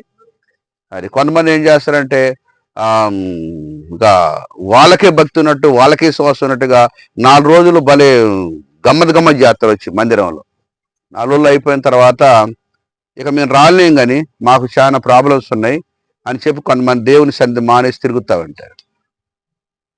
నిజంగా ఆలోచించండి, బైబిల్ ఏం సెలవిస్తుంది, ఓపికతో పరిగెత్తాడు కానీ అడావుడికి పరిగెత్తి ఆగిపోమని చెప్పాల దేవుడు. దేవుని నామానికి స్తోత్రం. అసలు కొంతమంది మారుమనసు పొంది రక్షణ పొందిన దినాల్లో ఎంత అడావుడు అంటే, అక్క మధ్యలగూడెం ప్రార్థన, అక్క గోపాలరావుపేట ప్రార్థన, అయ్యగారింటికాడ ప్రార్థన, దుగ్గనపేట ప్రార్థన, ఓ తెల్లవారులు మీతోనే ఉంటారు, మీతోనే వస్తారు. ఓ 4 వారాలు 5 వారాలు, ఒక 2 నెలలు, ఆ తర్వాత 3 నెలల నుండి కనపట్టకండి. వారేంటి ఓపిక లేని పరిగెత్తారనమాట, అడవుడికి ఎత్తారు. ఇప్పుడు చూడు, రన్నింగ్ చాలా ఫాస్ట్గా వెళ్ళిపోతాం. మనం వెళ్తే ఎంత దూరం పరిగెత్తగలుగుతావు? నువ్వు స్లోగా నిదానంగా ఎలా పరిగెత్తాలో అది కూడా నువ్వు నేర్చుకుంటే ఓపికతోని కొంత దూరం వెళ్ళగలుగుతావు. పరలోకానికి వెళ్ళాలనుకునేటటువంటి వాళ్ళు ఎప్పటికప్పుడు కొనసాగించవలసిన భక్తిది. దీన్ని అడావుడి చేయటం, ఆ తర్వాత మానేసుకుంటాం, అది ప్రభు చిత్తం కాదు. ఓపిక ఉండాలి మనకి. ఎంత ఓపిక ఉంటే అంత మనం సాధించగలం, ఎంత ఓపిక ఉంటే అంత పరిగెత్తగలం, ఎంత ఓపిక ఉంటే అంత దేవుని రాజ్యాన్ని చేరుకోగలం. అదనమాట. ఒకసారి మనం మన భాష ప్రకారం చూస్తే ఓర్చుకున్నట్టు ఓరుగల్లు పట్నం అంటారు కదా. దేవుని నామాని స్తోత్రం. ఓర్చుకుంటే ఓరుగల్లు పట్నం అట, అదొక రాజధాని. అర్థమైందా? కాబట్టి దేవుని కృపను బట్టి ఒక ఓపిక అనేది మన జీవితంలో ఉన్నప్పుడు, ఆ ఓపికతో మనం పరిగెత్తినప్పుడు మనం నిజంగా బహుమానం పొందగలుగుతాం దేవుని దగ్గర. అడావుడికి చేయటం, సేవ చేసిన కొంతమంది అడావుడి సేవ, అడావుడి భక్తి, అడావుడి శ్వాసం, అడావుడి ప్రార్థనలు, చాలా గలిబిలి. కొంతమందిని చూసే ప్రారంభ దినాల్లో ఇక అసలు వాళ్ళు కేకలేసి ప్రార్థన చేసి, తర్వాత ఇప్పుడు ఏమీ లేదు. ఆ కేకలు లేవు, అరుపులు లేవు, ఇంకేమి లేవు వాళ్ళ జీవితాలు. అంటే రోజు రోజుకి ఆత్మీయ స్థితి పైనుండి కిందికి రావద్దు, కింది నుండి మనం పైకి వెళ్ళాలి. దేవుని నామాని స్తోత్రం. అదే అర్థమైందా? కింది నుండి పైకి వెళ్ళాలి. 30 అంతులుగా, 60 అంతులుగా, 100 అంతులుగా ఫలించాలి. కానీ కొంతమంది అట్లా 100 అంతులుగా, 60 అంతులుగా, 30 అంతులు కిందికి వస్తాడు అనమాట. కిందికి రమ్మని చెప్పాలి. దేవుడు మన భక్తిని పైకి వెళ్ళమని చెప్పాడు. కాబట్టి ఇవన్నీ కూడా సమాజంలో మనం చూస్తున్నాం, సంఘాలు మనం చూస్తున్నాం. కొంతమంది ప్రార్థన చేసే వాళ్ళు కూడా, కొంతమంది సేవకులలో కూడా ఈ అడావుడి చేసే వాళ్ళు చాలా మంది మనం చూస్తాం. ఈ అడావుడికి చేసేవన్నీ కూడా ముందుకేం కొనసాగు. ఎప్పుడు కూడా మన సంఘం ఎప్పుడు మొదలుపెట్టిన దగ్గర నుండి ఇప్పటికి దాదాపు 30 ఏళ్ళు అయింది. నిదానంగానే ఆత్మను రక్షించుకుంటూ వచ్చింది తప్ప అడావుడికి కొన్ని వేల మంది, లక్షల మంది రారు మన దగ్గరికి. ఎనికి అట్ట చేయకూడదు సేవ. గబగబాని 100 మంది రావటం, ఒక్కడు రాకుండా మానేయటం. ఒక పాస్టర్ గారు మొన్న అన్నాడు, ఓయ్య గారు నేను మందిరం కట్టగానే 100 మంది వచ్చారు, ఇప్పుడు ఒక్కడు కూడా రావట్లే అన్నాడు. ఏమైపోయింది మరి? అడావుడి జరగదు సేవ. ఎప్పుడు నిమ్మలంతో జరగాలి, ఎప్పుడు ఓపికతోనే మనం ప్రార్థన చేయాలి, ఓపికతోనే ఉండాలి మనం. దేవుడు మనకు బహుమానం ఇచ్చేవాడు ఆయన. అర్థమైందా? కాబట్టి ఈ సమయంలో ఏది చెప్తానంటే, మన భారాన్ని మోసే దేవుడిని కాబట్టి ఆయన పైన ఏ సమస్య అయినా, అది కుటుంబాన్నైనా, సంఘం అయినా, జీవితం అయినా, పరిస్థితుల ప్రభావం, ఆర్థికంగా అయినా, మానసికంగా, ఆత్మీయంగా ఏదన్నా కూడా, అయ్యా నువ్వు ఆదుకునే దేవుడు, విడిపించే దేవుడు, మాకు విశ్రాంతినిచ్చే దేవుడు నువ్వే, కాబట్టి నీ పైన మా భారం వేసినావు. నువ్వేం చేస్తావు ఈ సేవ, నువ్వేం చేస్తావు మా కుటుంబాన్ని, నువ్వేం చేస్తావు మా జీవితాలని. నిన్ను నమ్ముకున్న బిడ్డలం. ఒకప్పుడు నువ్వు అంటే మాకు తెలియదు, చీకట్ల అంధకారాలు ఉన్నాం, పాపాలు ఉన్నాం, జీవించినాం, నమ్ముకున్నాం. నువ్వేం చేస్తావు మాకు తెలియదు, నీ చిత్తం అని దేవునికి అప్పగించుకోండి. తప్పకుండా దేవుడు కావలసిన కృపను మీకు అనుగ్రహించును గాక, దేవుడు ఆదుకొనును గాక, నీ భారాల మీద మోపిని నిడిపించును గాక, నీకు విశ్రాంతిని అనుగ్రహించును గాక. దేవుడు ఎన్ని గొప్ప కార్యాలు చేస్తాడు. కనుక భారాన్ని మోపడం విషయంలో చాలా మంది ఏంటంటే, ఏదో చిన్న అంటే దేవుడు చూసుకున్నాడు, కానీ మరి ఇంత పెద్ద సమస్య దేవుడు చూస్తాడా అనుకుంటాం మనం. దేవుని నామాని స్తోత్రం. ప్రభువు నాతో ఒకసారి మాట్లాడాడు, నీ సమస్యలు మొత్తం కూడా నేను సమాధి చేసిన, ఆ సమాధి మీద నువ్వు నిలబడి వాక్యం చెప్పు అన్నాడు. దేవుని నామాని స్తోత్రం. ఏ జాతర సమస్యలు ఏం చేశాడు దేవుడు? సమాధి చేసి. సమాధి అంటే సమాధిలో పెట్టబడిన శవం మళ్ళీ కనపడుతుందా? సమస్యలు చచ్చిన శవం లాంటి. మన జీవితానికి వచ్చే సమస్యలన్నీ కూడా చచ్చిన శవంతో సమానం. ఆ శవాన్ని లోపల పెట్టి పైన కప్పెట్టి సమాధి కట్టి సమాధి మీద నిలబడి వాక్యం చెప్పు అన్నాడు. దేవుడు మన సజీవులుగా ఉంచాడు కాబట్టి దేనికి, ఎవరికి, ఎప్పుడు మనం భయపడేంత అవసరం లేదు, దిగులు చెందే అవసరం లేదు. లేకపోతే ఏం జరుగుద్దామా, ఏంటి ఇంత భారం కదా, ఇంత బాధ్యతగా దేవుడు ఈ పని అప్పచెప్పాడు, ఇవన్నీ కాదు. దేవుడి పైన మన భారాన్ని మాప. కాబట్టి దేవుడు చెప్పిన మాట నేను నమ్ముతున్నా, మీరు కూడా నమ్మండి, విశ్వసించండి. పరిశుద్ధాత్మను మాట్లాడినప్పుడు, వాక్యం ద్వారా మాట్లాడినప్పుడు, దైవజనులు మీతో కొన్ని విషయాలు పంచుకున్నప్పుడు, ఆ విషయాలు లోతైన అనుభవాల గురించి ఆలోచించి మీ భారాన్ని ఏ విధంగా దేవుని పైన వేయాలో మీరు నేర్చుకుంటే అసలు ఎంత హ్యాపీగా మనం వెళ్ళిపోతాం అంటే చాలా సులకనైపోద్ది. ఈ భారం అంతా కూడా ఏమైపోద్ది? ఆయన భారం సులకనైపోద్ది అంతే. మేము రోజుకి దాదాపు 200 కిలోమీటర్ల ప్రయాణం ప్రతిరోజు. ఆదివారం 500 కిలోమీటర్లు. దేవుని నామాని స్తోత్రం. ఆదివారం 500 కిలోమీటర్లు. అర్థమైందా? మటన్ తినేలే, చికెన్ తినేలే, చిక్కిపోయేది లేదు. ఏమి తినకపోయి పోతూనే వస్తున్నాం, అలసట్లేదు, ఏమి లేదు. అంటే రోజు ఇట్లా ప్రయాణం చేస్తామంటే మాకు చాలా సులకనగానే ఉన్నది. ఒకవాడైతే నీ చేసే ప్రయాణాలకు 1 రోజులు నిద్రపోతాడు, వచ్చి రెస్ట్ తీసుకుంటారు. నాకు ఒళ్ళు నొప్పులు వస్తుంది, నా తలకాయ నొప్పి వస్తుంది, నాకు జ్వరం వస్తుంది. నిజం, ఇన్ని వందల కిలోమీటర్ల ప్రయాణం చేసిన ప్రభు కొరకు ఒక్క రోజు కూడా విశ్రాంతి లేకుండా మళ్ళీ ఇప్పుడు పోతే రేపు పొద్దునే ఒక ఇంట్లో ఉపవాస ప్రార్థన, మళ్ళీ మామూలు ప్రార్థన కాదు. రేపు సాయంత్రం ఒక ఇంట్లో ప్రార్థన, బుధవారం ఒక ఇంట్లో ప్రార్థన, ఒక్క రోజు కూడా ఖాళీ లేదు వాస్తవానికి చెప్తున్నా. మరి పని చేస్తూనే ఉన్నాం, వాక్యాన్ని ప్రకటిస్తున్నాం, ప్రార్థన చేస్తున్నాం, దేవుడిని నడిపేస్తున్నాం. అంటే సులకనగా అయిపోతుంది అంటే పని. కానీ ఎందుకు తెలుసా? దేవుని పని ఆనుకున్నాం.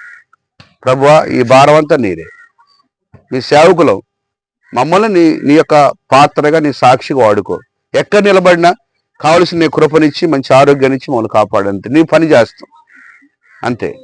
కనుక దేవుని కృపను బట్టి ఇప్పటి వరకు కూడా నిజంగా మరి నాతో పనిచేసిన చాలా మంది ఉన్నారు. కానీ కొంతమంది అయితే ఎండలో నుండి మరి ఏసీలోకి వెళ్తే ఏసీ నుండి మరి బయటకు రాని వాళ్ళు ఉన్నారు. కొంతమంది ఇంటి చుట్టూ తిరిగే వాళ్ళు ఉన్నారు. కొంతమంది ఇక ఉన్న ఊళ్ళోనే అక్కడక్కడ తిప్పలు పడేవాళ్ళు. కానీ నిజంగా ఈ జిల్లాలో ఇంత పరిచర్య ఉన్నప్పటికీ కూడా దేవుని కృపను బట్టి ఎంత దేవుడు. మళ్ళీ ఏమన్నా సుఖపడితే వెళ్తున్నామా? ఏమన్నా వాహనాలు ఉన్నాయా మనకి? గవర్నమెంట్ బస్సుల్లో వెళ్తున్నాం. ఒక్కోసారి సీటు దొరకదు, ఒక్కోసారి 150 కిలోమీటర్లు నిలబడిపోయినాం పరిస్థితులలో. అలాంటి పరిస్థితుల్లో కూడా మాకెందుకు ఇంత సులువుగా సులకనగా అయిపోతుందంటే మా భారం దేవుని మీద మోపినాం కాబట్టి దేవుడు సహాయం చేస్తాడు. దేవుని నామానికి స్తోత్రం. కాబట్టి బిడ్డలారా, సేవ పరిచర్యలో ఉన్న మీరు పరిచారకులుగా దేవుని సంఘంలో మరి నడిపించగలిగినటువంటి సామర్థ్యం ప్రభు ఇచ్చిన కొలదిగా ఇదంతా ఓపికతో చేసే పని. ఇది ఆడావుడి పని కాదు. గబగబాని చేసి ఉరికిపోయి ఆజా లేకుండా ఏదో అంటారు కదా, ఉరికిచ్చి గొడ్లు కాతే పొద్దుపోదాట. దేవుని నామానికి స్తోత్రం. ఒకడాట ఎడ్లను దోలపోయిండు అడవికి, ఉరికెత్తాడట. ఇంకోటి చూసి ఏంటిరా ఉరికెత్తానంటే తొందర పొద్దుపోవాలని చెప్పి నువ్వు ఉరికెత్తానంటే ఈడు ఊగిరెత్తాడు, ఆయాసం వస్తుంది, కింద కూర్చుంటాడు, గొడ్లు ఉరుకుతున్నాయి. ఊరికి అవి వేయలేదు, వీడికి విశ్రాంతి లేదు. పొద్దుపోయిందా, మధ్యాహ్నం అవుతుంది, అమ్మో ఏంటి సంగతి, నాకు ఆకలి అవుతుంది, దప్పిక అవుతుంది, గబ్బా ఇంటికి తోలుకొని పోదాం. పొద్దుైన పోలేదు. కనుక ఎట్లా పోయినవాడు ఉరికిచ్చి గొడ్లు కాస్తే పొద్దుపోదు కదా. అట్లనే మన విశ్వాసుల్ని ఉరికిచ్చి చేస్తే కాదు పని. అది ఓపికతో జరిగే పనులు. కాబట్టి మీరు కూడా శ్రద్ధ కలిగి ఓపిక కలిగి చక్కగా భారం దేవుని మీద వేసి, ప్రభువా నీ చిత్తం ఇంతవరకు మేము చేయగలిగినాం, మరి ఏది చేసి నువ్వు చేయాలి ప్రభువా అని మనం ప్రయాసపడతాం, పొందగోడతాం. ఇది ఇంతమంది అయితే బాగుండి, ఇంత మంచిగా సంఘం నడితే బాగుండేదని. కానీ దేవుడు కరుణించకపోతే ఏ పని ఏ ఫలితాలు కూడా మనకి ఉండవు. కనుక దేవుని మీద భారం వేసి ఆదుకునేవాడు, ఇడిపించేవాడు, విశ్రాంతినిచ్చేవాడు. మన భారం అంతా మోసి, మన పాపాన్ని మోసి, మన కొరకు సిలువెక్కి మన కొరకు మరణించిన దేవుడు ఆయన. ఆయన ఏదేం చేయగలడు మన పక్షంగా.